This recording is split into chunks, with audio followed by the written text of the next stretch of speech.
La France s'est engagée sur différentes voies de recherche pour trouver des solutions qui soient sûres, à très long terme, pour ces déchets les plus radioactifs.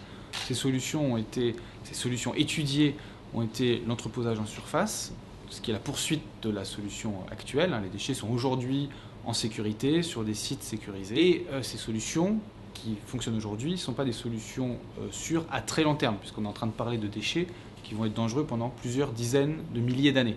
Un entrepôt en surface, on devine bien qu'il faut l'entretenir, le surveiller, assurer sa maintenance.